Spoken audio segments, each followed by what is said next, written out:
लेखाशास्त्र का इतिहास व विकास।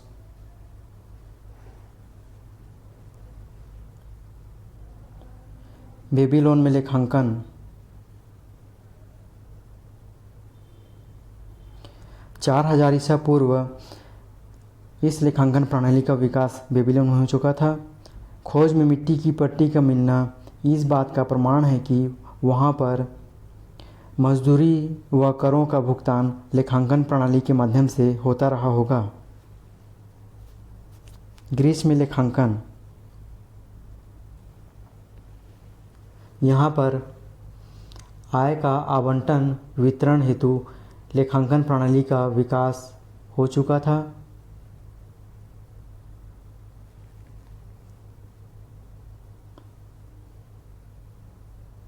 फिर आते हैं रोम में लेखांकन। दैनिक बही व खाता बही का सर्वप्रथम प्रयोग जो है रोम में किया गया था, जिसका हम आज प्रयोग करते हैं। इसके बाद देखते हैं कि भारत में लेखांकन प्रणाली का विकास कैसे हुआ। 23वीं शताब्दी पूर्व कौटिल्य के समय से लेखांकन प्रणाली का विकास माना जाता है।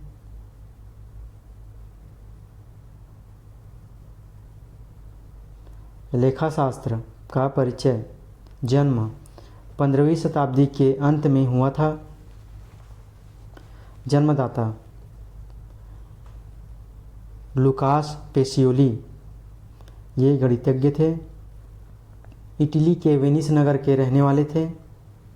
सन 1494 में इनकी पुस्तक डी कंपेसेट स्क्रिप्चर्स, जो कि लैटिन भाषा में लिखा गया था, सन 1543 में ह्यूज ऑफ कैंसिल द्वारा अंग्रेजी में अनुवाद किया गया। सन 1795 में एडवर्ड जॉन लेखांकन की अंग्रेजी प्रणाली का प्रतिपादन किया। इनकी पुस्तक the English system of book keeping था।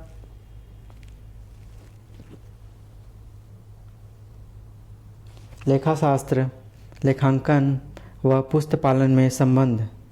लेखाशास्त्र अकाउंटेंसी, इसका क्षेत्र काफ़ी व्यापक होता है। इसके अंदर लेखांकन अर्थात अकाउंटिंग आता है। फिर इसके अंदर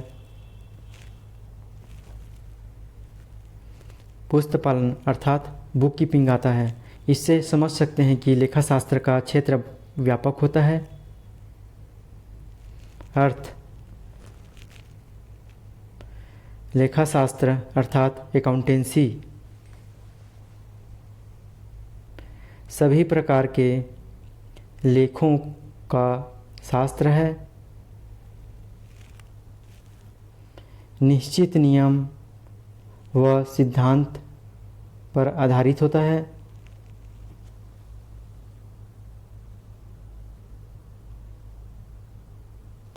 लेखांकन अकाउंटिंग व्यवसाय में होने वाले मौद्रिक लेन देन को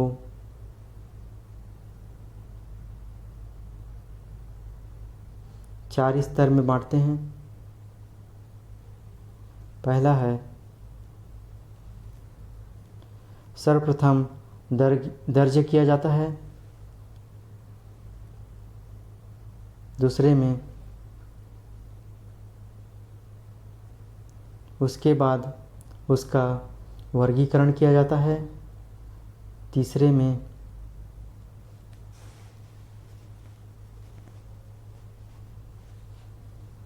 एवं सारांश ज्ञात करके चौथे में अंतिम परिणाम ज्ञात किया जाता है। अर्थात पहले में दर्ज, दूसरा में वर्गीकरण, तीसरा में सारांश, चौथे में अंतिम परिणाम। पुस्तपालन अर्थात बुक कीपिंग।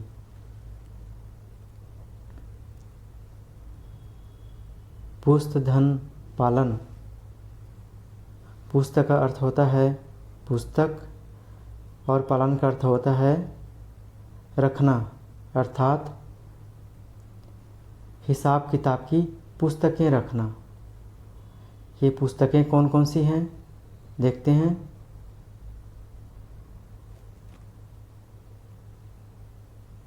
दो प्रकार की पुस्तकें रखते हैं।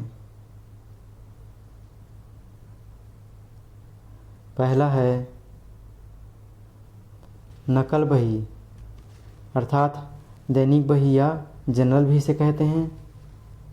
दूसरा है खाता बही, इसे लेजर भी कहते हैं।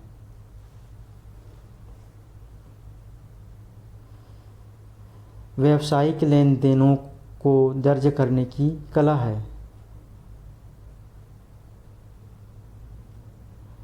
इसे वाणिज्यिक बही खाता भी कहते हैं।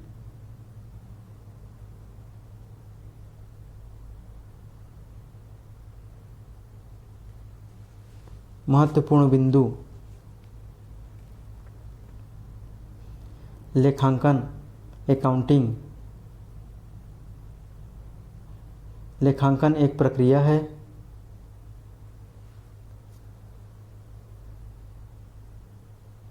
समस्त मौद्रिक लेन देन की प्रविष्टि होती है।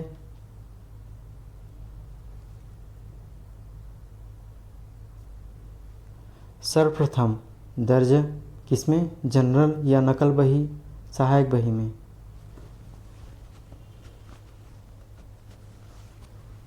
वर्गीकरण खाता बही लेजर के माध्यम से। सारांश तलपट ट्रायल बैलेंस के माध्यम से। अंतिम परिणाम फाइनल अकाउंट के माध्यम से।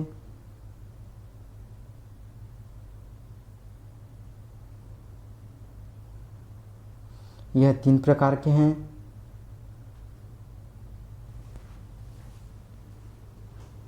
पहला है ट्रेडिंग अकाउंट अर्थात व्यापारिक खाता।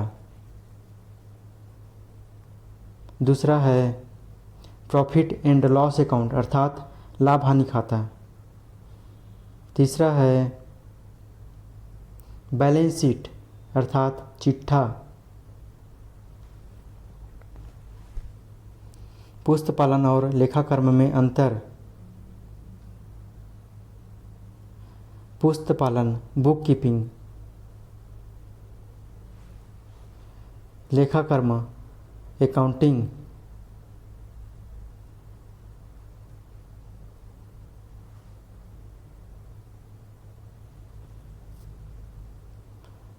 पुस्तपालन यह प्रथम सीढ़ी है, लेखाकर्म यह दूसरी सीढ़ी है। पुस्तपालन यह सामान्य पढ़ा लिखा व्यक्ति भी कर सकता है। लेखाकर्म इसमें विशेष ज्ञान की आवश्यकता होती है। पुस्तपालन यह रूटीन कार्य है।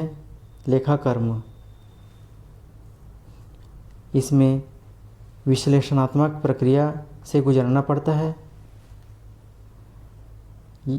पुस्तपालन यह स्रोत प्रलेख के आधार पर होती है और लेखाकर्म इसकी प्रविष्टि पुस्तपालन की सहायता से होती है।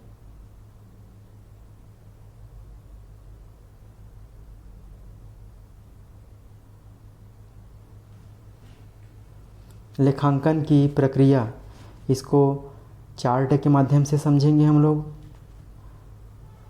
पुस्तपालन बुक कीपिंग,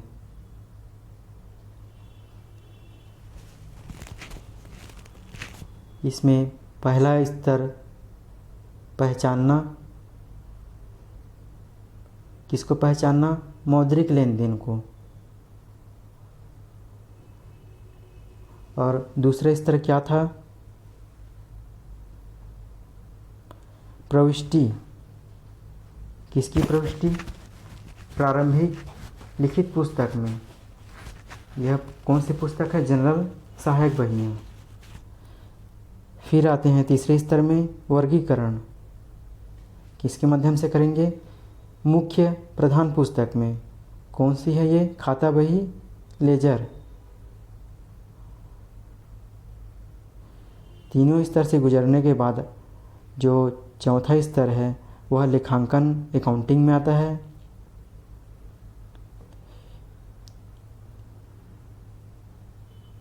इसमें है सारांश, किसके माध्यम से निकालेंगे? ट्रियल तलपट या ट्रियल बैलेंस के माध्यम से। फिर है परिणाम विश्लेषण, किसके माध्यम से निकालेंगे? अंतिम खाता वित्तीय विवरण के माध्यम से।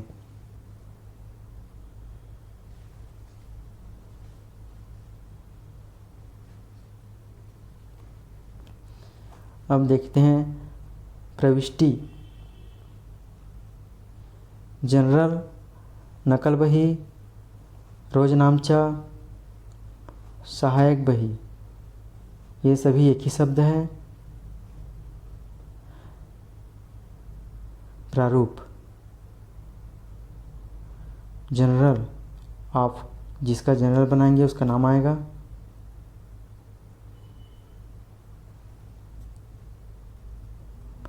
प्रारंभिक लेखा की पुस्तक है। रोज नामचा, रोज अर्थात होता है प्रतिदिन, नामचा का अर्थ होता है लिखना। इसमें 5 कॉलम होते हैं। पहले कॉलम में तिथि लिखते हैं, दूसरे कॉलम में विवरण। संबंधित का क्या लिखते हैं? इसमें विवरण लिखते हैं।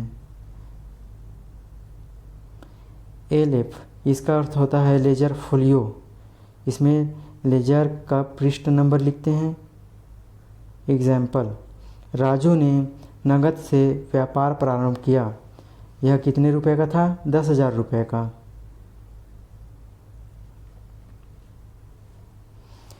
जब किसी अकाउंट में कोई वैल्यू जुड़ती है तो उसको डेबिट के अंदर लिखा जाता है। जो डेबिट अमाउंट है उसके अंदर जो है 10,000 रुपये को लिखेंगे। जब किसी अकाउंट से ट्रांजैक्शन होता है तो उसको क्रेडिट के अंदर लिखा जाता है।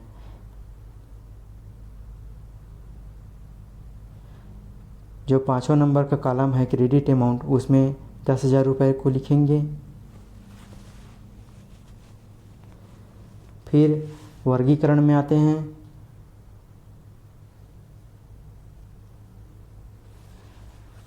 इसके माध्यम से करेंगे खाता बही लेजर के माध्यम से।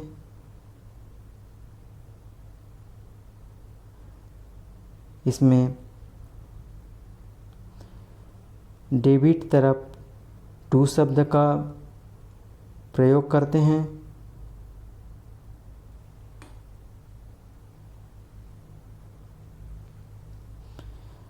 JF अर्थात जनरल फोलियो।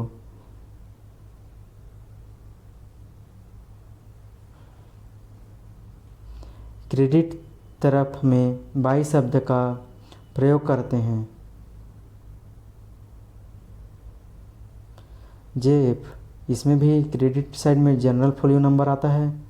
इसमें कुल 8 कॉलम होते हैं। लेफ्ट में 4 कॉलम और उसी प्रकार राइट में भी 4 कॉलम होते हैं।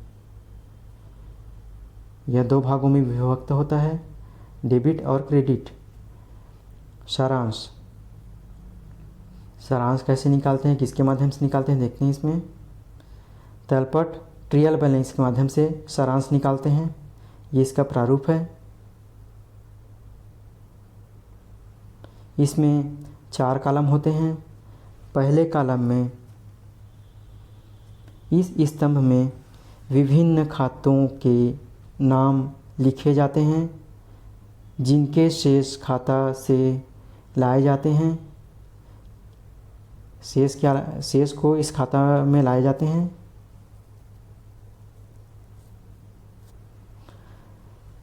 LF, दूसरा है LF, इस स्तंभ में लेजर पृष्ठ संख्या को अंकित किया जाता है जिसमें संबंधित खातों को बनाया गया है।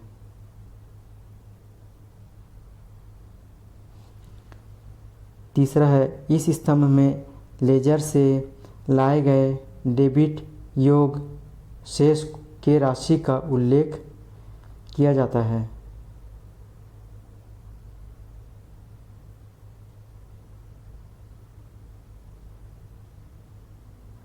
चौथा, इस स्तंभ में लेजर से लाए गए क्रेडिट योग या शेष के राशि का उल्लेख किया जाता है।